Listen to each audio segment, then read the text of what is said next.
Hello dear students, करते हैं question number 21 section B of motion in plane. Question कह रहा है car moves in a circular path of radius 5 metre. तो एक कार सर्कुलर पाथ में मूव कर रही है जिसकी रेडियस है 5 मीटर। किसी इंस्टेंट पे हम मानते हैं कि क्वेश्चन कह रहा है उसकी जो स्पीड है वो है 5 मीटर पर सेकेंड और वो स्पीड डिक्रीज़ हो रही है 5 मीटर पर सेकेंड स्क्वायर से। तो स्पीड डिक्रीज़ होने का क्या कारण है? स्पीड डिक्रीज़ होने का कारण है टेंजेंशियल एक्सेलरेशन।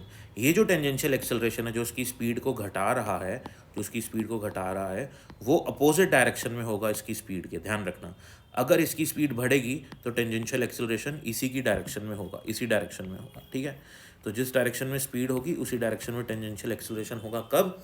जब टेंशन उसकी स्पीड बढ़ रही होगी तब। यहाँ पे अब क्वेश्चन ने साफ साफ मेंशन किया है कि इसकी स्पीड घट रही है, तो इसका मतलब टेंजेंशियल एक्सेलरेशन उसकी स्पीड के अपोजिट डायरेक्शन में प्रेजेंट है।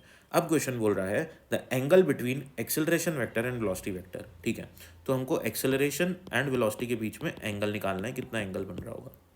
तो देखो, एक्सेलरेशन अकेला ये नहीं है, सर्कुलर मोशन के अंदर सेंट्रीपिटल एक्सेलरेशन भी होता है। सेंट्रीपिटल एक्सेलरेशन हमेशा सेंटर की तरफ डायरेक्टेड है। तो सेंट्रीपिटल एक्सेलरेशन का फॉर्मूला होता है v²/r। वेलोसिटी है 5 का स्क्वायर हो गया 25, रेडियस है 5।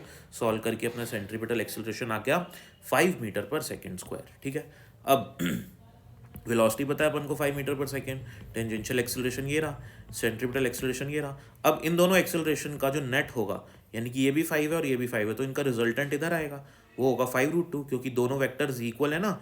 जब दो इक्वल वेक्टर होते हैं तो उन दोनों वेक्टर्स के बीच में एंगल बनता है 45 डिग्री का और उनका रिजल्टेंट होता है 5√2। यानी कि अगर मैं बोलूँ ये वाला वेक्टर है v और ये वाला वेक्टर भी v है, तो और दोनों एक दूसरे से 90 डिग्री में हैं, तो इनका रिजल्टेंट क्या होता है? √2v, है ना। ये आपको पता होना चाहिए। और एंगल क्या होगा रिजल्टेंट और हॉरिजॉन्टल और वर्टिकल के बीच में? 45 डिग्री। तो ये वाला एंगल आपका 45 डिग्री बनने वाला है। ठीक है, अब क्वेश्चन कह रहा है वेलोसिटी और एक्सेलरेशन के बीच का एंगल निकालो। तो ये वेलोसिटी आपकी और एक्सेलरेशन कौन सा? ये वाला, ये वाला ना, ये वाला ना, ये वाला, नेट एक्सेलरेशन। ठीक है, तो ये वेलोसिटी हो गई, ये 90 डिग्री हो गया, ये 45 हो गया। तो 90 + 45 आपका क्या हो गया? 3π/4, यानी कि 135 डिग्रीज। तो ये आपका क्या हो जाएगा? आंसर हो जाएगा। Thank you.